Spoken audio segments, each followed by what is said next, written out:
tout le monde, bienvenue dans une vidéo que j'avais trop hâte de vous faire parce que, entre vous et moi, j'aime les stats. Et il s'agit de ma vidéo statistique de lecture de 2021. Donc j'adore, c'est ça, revoir un peu qu'est-ce que j'ai lu, comment je l'ai lu, d'où les livres venaient, est-ce que je connaissais les auteurs, plein de choses que j'aime voir avec mes statistiques de lecture, au-delà du nombre de livres lus ou du nombre de pages lues. Je le dis parce que pour moi c'est comme une évidence, mais le but c'est pas de me comparer à quelqu'un d'autre ou de vous comparer à moi, on a chacun notre rythme de lecture, nos façons de lire, c'est juste, moi personnellement je trouve ça hyper le fun d'aller voir qu'est-ce que c'est que j'ai lu. Donc j'utilise pour ça un reading tracker, donc un tracker, je sais plus comment dire ça en français, de lecture qui est très fortement inspiré du système de Cowpile de Bookroast, donc je vous mettrai en barre d'infos sa vidéo qui en parle. Je l'ai adapté après à moi ce qui m'intéressait niveau stats, notamment je vais vous dire les différentes catégories. On a le mois de lecture, on a le titre et l'auteur, ça c'est pas vraiment des stats. On a le format, donc physique, e-book ou audio. On a le nombre de pages, on a le genre principal, la catégorie d'âge, d'où est-ce qu'il vient, donc si c'était un service presse, si je l'empruntais à la bibliothèque, si on me l'a offert, si je l'ai acheté neuf, si je l'ai acheté usagé, tout ça. Ensuite on a un système de notation en 5 parties, donc on note les personnages, l'univers, l'intrigue, l'écriture et de façon générale comment est-ce qu'on l'a apprécié. Puis ça donne un résultat global puis une note sur 5 étoiles. Ensuite j'ai mis les catégories si il y avait des personnages ou si l'auteur était BIPOC, donc Black, Indigenous and People of Color, donc pas blanc. J'ai aussi une catégorie pour s'il y avait des personnages ou si l'auteur appartient à la communauté LGBTQIA+. J'ai mis une autre catégorie pour les autres représentations auxquelles j'ai pu penser. C'est sûr qu'elles y sont pas toutes, mais disons que c'est celles que j'ai notées. J'ai mis une case pour voir si c'était des relectures ou non. Et puis une catégorie pour savoir si c'était un auteur ou une autrice que je découvrais ou que j'avais déjà lu. En faisant ça, je me rends compte que j'ai pas fait de stats sur mes relectures, mais bon, pour cette année c'est pas grave. Je sais que j'ai relu tous les Pierre Bottero et je pense que c'est les seules relectures que j'ai faites parce que jusqu'à présent, les relectures c'est vraiment pas ce que je fais beaucoup, même si j'aimerais. Donc voilà, il y a juste les Pierre Bottero que j'ai relus cette année. Maintenant que je vous ai parlé vite fait du tableau, on va aller dans la partie statistique à proprement parler. Donc selon le tableau, j'ai lu en tout 59 612 pages. C'est quand même beaucoup. Comme je disais, je pense que c'était dans un des vlogs, j'aimerais bien voir visuellement qu'est-ce que ça fait après 60 000 pages, parce que ça me paraît vraiment énorme. Et si on regarde en termes de nombre lu, ça correspondait à 203 livres, sachant que mon objectif c'était 200. Je suis passée proche, mais les romances de Noël de fin d'année m'ont beaucoup aidé. Cette année, je pense que je vais rester à 200, mais je vous en parle pas plus là parce que je ferai une vidéo sur mes objectifs, entre guillemets, lecture de 2022 plus tard. Donc on retourne à mes petites stats.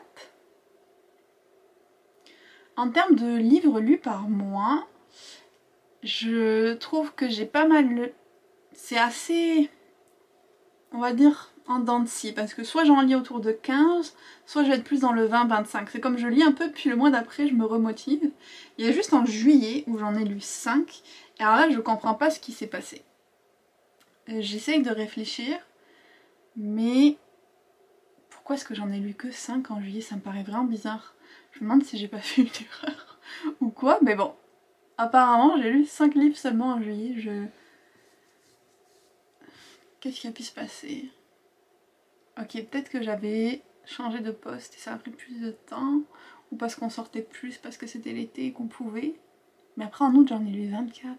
C'est comme mon meilleur mois de lecture.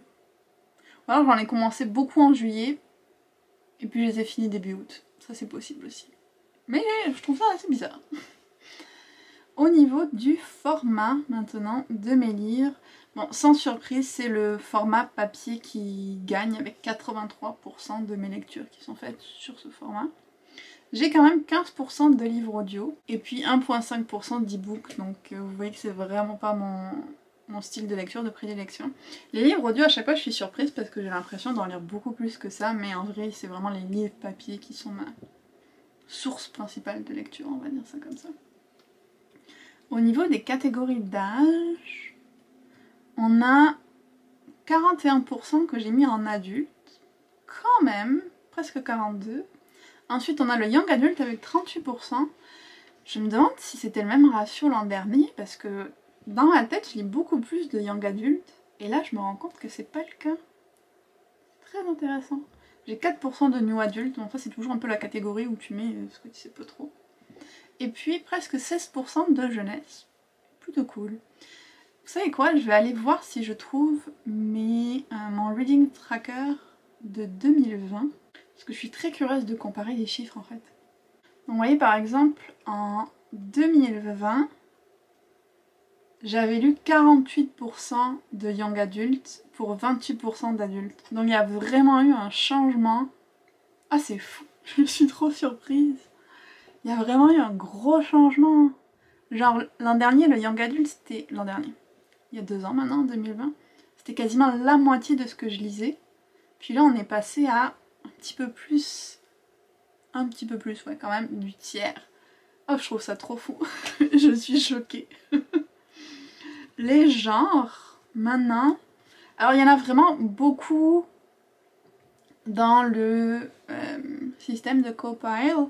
Je me suis rendu compte à force de l'utiliser que tout ne correspondait pas vraiment. Par exemple, il y a le genre roman graphique. Mais bon, un roman graphique, ça peut être de la fantasy, ça peut être du contemporain, ça peut être plein de choses différentes. Donc je pense que pour l'an prochain, ce que je vais faire, c'est que roman graphique, manga, BD, ça va être plus dans les catégories comme livre audio, physique, tout ça. Je pense que je vais plus le mettre dans ce style-là de classification parce que ben, un manga, ça peut être plein de choses différentes et tout ça. Donc je vais faire ce changement-là pour 2022. Maintenant, si on regarde, zéro surprise, la fantasy c'est le plus gros pourcentage, j'en ai quand même lu presque 30% de fantasy sur l'année.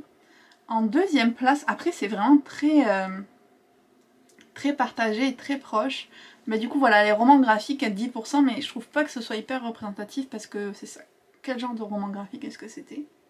Sinon on est vraiment tous autour du 5%, qu'on parle de romance, contemporain, mythologie, il n'y en a aucun autre qui se démarque, c'est vraiment juste la fantasy en grosse majorité et puis un petit peu de tout après. Je vais quand même noter que ma non-fiction est à 3%. J'ose espérer que c'était plus que l'an dernier, on va aller voir. Non, c'est moins que l'an dernier, mais comment c'est possible? J'ai l'impression d'en dire tellement plus. J'étais à 3,6% l'an dernier. Alors, je fais que dire l'an dernier, mais vous comprenez que je veux dire 2020. Hein. Ah, je suis déçue de moi-même. Très déçue. Oh non. Donc fantasy, l'an dernier on était à 29% et là on en est à presque 30%, donc c'est assez stable.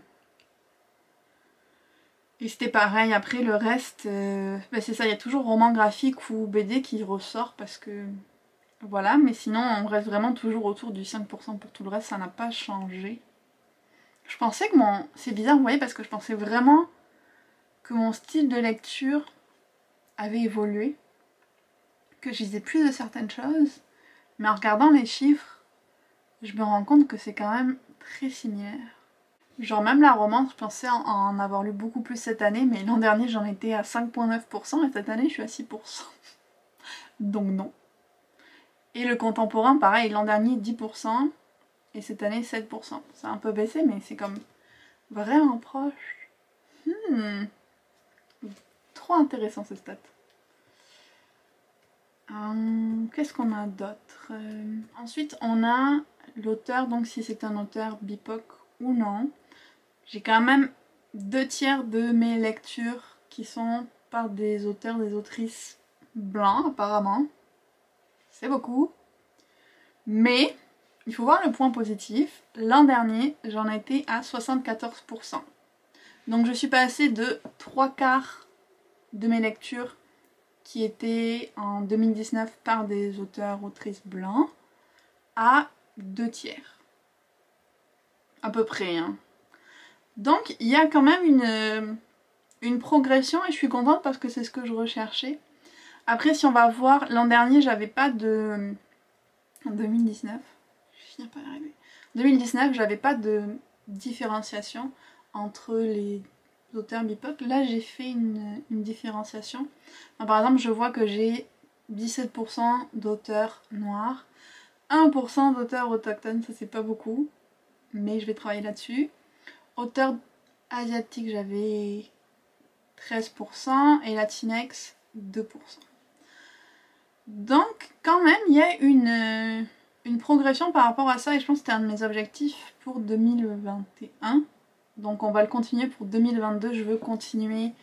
Idéalement, si on peut faire du 50-50, ce serait cool, ce serait une bonne continuité de progression pour moi, mais on va voir ce que ça va être. Ça devient super intéressant en fait quand on a plusieurs années de stats de pouvoir comparer, je trouve. Donc maintenant si on regarde mes notations donc sur 5, sachant que quand j'aime pas un livre je l'abandonne, c'est assez élevé. J'ai quand même 58% de 4 étoiles sur 5, c'est très bon. 20% de 5 étoiles sur 5. En même temps ça je pense que les Pierre Bottero ont beaucoup aidé parce que j'ai tous mis 5 sur 5. On a 18% de 3 étoiles quand même. Yeah. Lisa vient se joindre à nous. Je sais pas si vous l'entendez mais alors... Oh. Et puis on a juste 2%, 2,5% des livres auxquels j'ai donné 2 étoiles. Donc vraiment, vous voyez, si j'aime pas j'abandonne. Donc c'est très rare que je vais arriver au bout d'un livre puis lui donner 2 étoiles. Je pense que là les seuls que j'ai fait c'était des romances de Noël que j'ai pas aimé parce que bon ça se les évite quand même. Donc ça c'est quand même plutôt cool parce que ça me dit que j'aime ce que je lis. Voilà. Et si on regarde par rapport à 2019, j'étais comme à 68% de 4 étoiles, donc encore plus. Mais j'avais moins de 5 étoiles, c'est ça. Donc on est quand même bien au niveau du choix de mes lectures et d'à quel point je les apprécie. Mais comme je vous dis, les abandonner, c'est sûr que du coup, ça m'évite de donner des mauvaises notes. Faudrait peut-être que je comptabilise combien j'en abandonne. Je vais réfléchir à ça. Ensuite pour 2021, comme je vous ai dit, je regardais le nombre de mes lectures où l'auteur, l'autrice appartenait à la communauté LGBTQIA ou sinon s'il y avait un personnage principal qui appartenait à la communauté, parce que souvent on a comme des personnages secondaires ou des petites mentions, mais là je voulais vraiment, si c'était un aspect important du livre, on va dire ça comme ça. Donc il y avait quand même 78% de mes lectures où ce n'était pas le cas. Je suis vraiment surprise, je vais pas vous mentir parce que j'avais l'impression que j'en avais beaucoup plus. Mais je pense que ce qui m'a mis en dedans, c'est les mangas et les trucs comme ça parce que ça reste très rare les mangas que j'ai lus en tout cas avec des personnages LGBTQIA. Donc je pense que ça m'a mis en dedans. C'est pas grave, c'est la vie. On va essayer aussi d'améliorer ça pour l'an prochain. Donc ça l'an dernier je n'en tenais pas compte du tout, donc je peux pas comparer, mais on verra en 2022 qu'est-ce que ça donne. Ensuite on avait la source du livre, enfin plus en anglais, mais comme l'origine, donc comme je vous disais s'il est neuf, emprunté, tout ça. Donc j'ai quand même quasiment 72% de mes lectures qui viennent de Service Presse, je sais que c'est comme énorme. Et c'est pour ça que ma pile à lire personnelle ne diminue pas, parce que j'achète plus de livres que je n'en lis de ma pile personnelle. L'an dernier, j'en étais à 62%. Ça va pas du tout, parce que moi j'espérais le baisser ce pourcentage-là, mais il a augmenté. Aïe aïe aïe. Bon, il va falloir que je fasse du travail là-dessus. Je voudrais vraiment en demander moins pour me concentrer sur mes lectures personnelles, mais la tentation est tellement forte, franchement. Et donc forcément les autres pourcentages ont baissé. Si on regarde, ça je pense pas que je l'avais l'an dernier. Les auteurs, donc si c'était des auteurs connus ou nouveaux. Et c'est presque moitié-moitié. J'ai 53% des auteurs que j'ai lus que je connaissais déjà, donc, dont j'avais déjà lu un autre livre, contre 47% de nouveaux auteurs. Donc vraiment assez équitable. Et puis les dernières stats que j'ai relevées pour 2021, c'était comme je vous disais au niveau de la représentation, donc ça c'est peut-être encore un petit peu fouillis, je sais pas trop comment dire, parce que j'ai mis un petit peu de tout, enfin des choses différentes là-dedans. J'ai mis notamment s'il y avait un handicap. Donc là je peux voir que j'ai lu 7 livres où un personnage avait un handicap qui soit physique, visible ou invisible. J'avais mis aussi, je savais pas trop comment l'appeler, mais ce serait peut-être dans diversité corporelle, quelque chose comme ça. Un personnage qui avait une cicatrice physique importante. J'ai lu 3 livres avec des personnages musulmans. J'ai lu 4 livres avec des personnages neurodivergents. Et puis 5 livres avec de la body positivity en quelque sorte. Donc souvent ça va être plus comme avec des personnages gros, mais vu de façon positive. Donc je l'avais mis dans cette catégorie-là. Donc ça c'est vraiment des stats, je pense que je vais travailler encore un petit peu parce que c'est moins clair. Mais ça m'intéressait quand même de savoir ça. Donc voilà pour les stats de 2021. Franchement, vous voyez, j'ai eu comme des bonnes et des mauvaises surprises, plus des bonnes. Mais quand même, puis quelques interrogations, genre ce mois de juillet où j'ai lu 5 livres, je ne comprends toujours pas.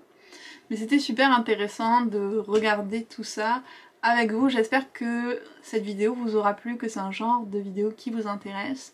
N'hésitez pas à me dire en commentaire si vous avez des stats de ce genre-là, si c'est quelque chose que vous faites, que vous aimeriez faire. Peut-être qu'on peut regarder pour que je crée un document pour vous aussi, je sais pas, des idées comme ça. Dites-moi aussi s'il y a des stats que vous aimeriez que j'ajoute à mon tableau, ça pourrait être sympa, vous pourriez penser à des choses auxquelles j'ai pas pensé. N'oubliez pas de liker la vidéo, de vous abonner à la chaîne si c'est pas encore fait. Et puis on se retrouve très bientôt pour une nouvelle vidéo et pour mes objectifs lecture de 2022.